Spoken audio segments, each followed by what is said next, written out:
When I first heard what simping was, I thought it was a modern day phenomena. It turns out people have been simping for a long time.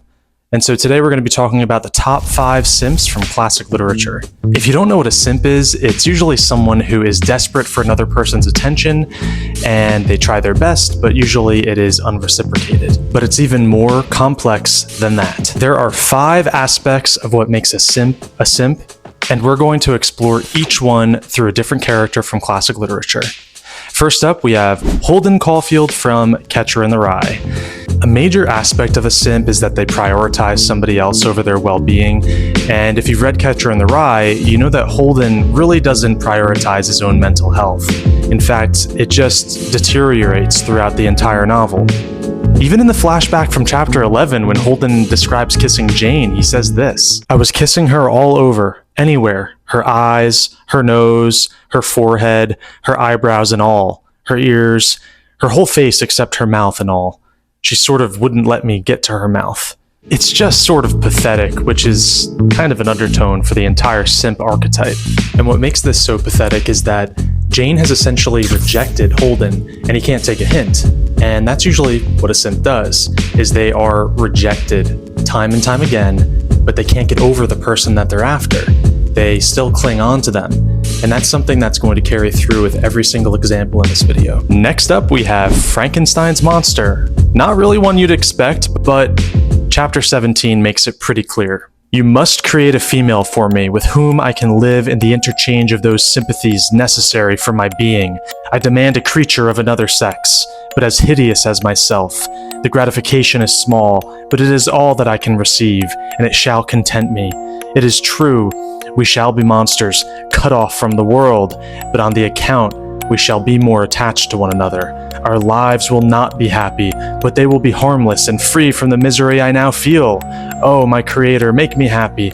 Frankenstein's monster epitomizes the second aspect of what it means to be a simp, which is unreciprocated efforts.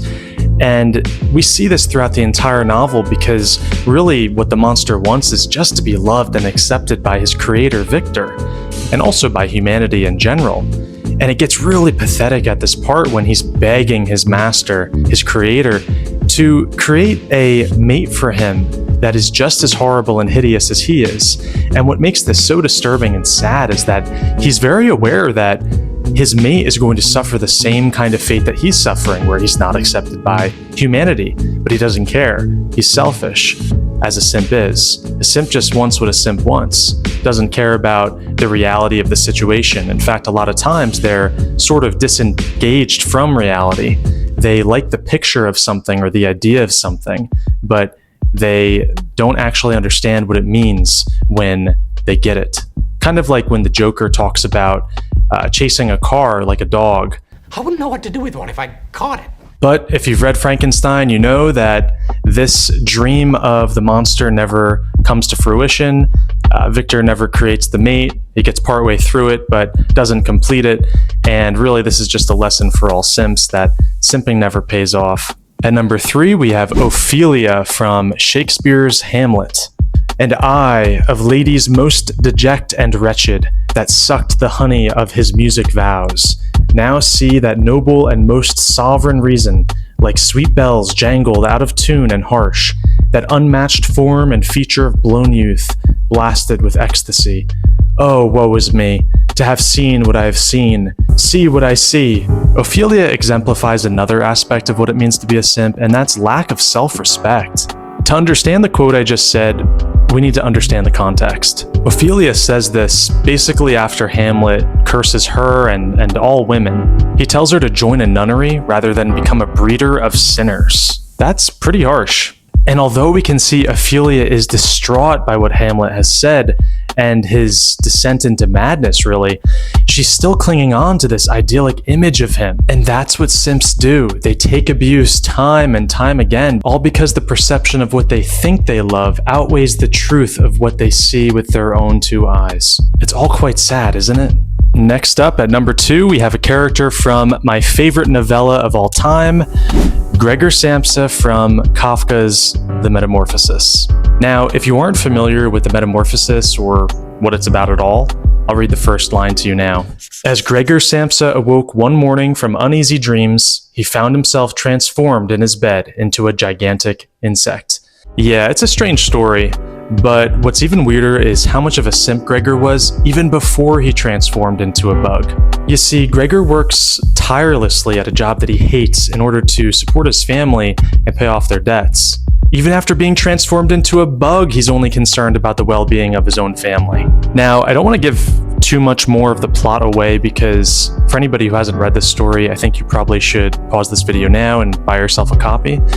But I'll read a quote to you that I think cements the fourth aspect of what it means to be a simp, which is excessive acts of service. He thought of his family with tenderness and love. He was even more firmly convinced than his sister, if possible, that he should disappear. Wishing to die is the ultimate act of excessive service, and this just shows that Gregor is really lacking self-respect, which, again, these characters fit multiple parts of the simp archetype. It's not like each one just fits one of the aspects. There's multiple aspects that apply to all of the characters, and so with Gregor, his parents don't appreciate what he's doing, and even this wish to die because it would unburden his family is unappreciated as well.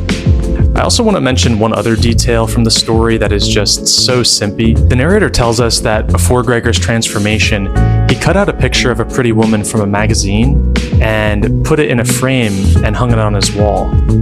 Is that not the same as some dude screenshotting a picture of a girl on Instagram or an actress or a model and setting it as his background on his phone? And finally, the one we've all been waiting for, the cream of the crop, the number one, Gatsby. The Great Gatsby. The Great Simping Gatsby. The final piece of the simp puzzle is this guy. Though he fits all of the criteria quite well, his crowning contribution is that of excessive attention and flattery. The story is basically about Gatsby, who years ago fell in love with a girl named Daisy. Because of certain circumstances, he has to leave, and while he's away, she gets married. So the story is about Gatsby trying to win Daisy back. That's where the great part of the title comes in. Gatsby only becomes great, or rich and famous, in order to impress Daisy. His giant mansions, his parties, his money, clothing, everything. Everything. It's all for Daisy. Listen to this quote and tell me what you think. He hadn't once ceased looking at Daisy, and I think he revalued everything in his house according to the measure of response it drew from her well-loved eyes. If that's not excessive attention or flattery, I don't know what is. So what do you think? Did I miss any simps?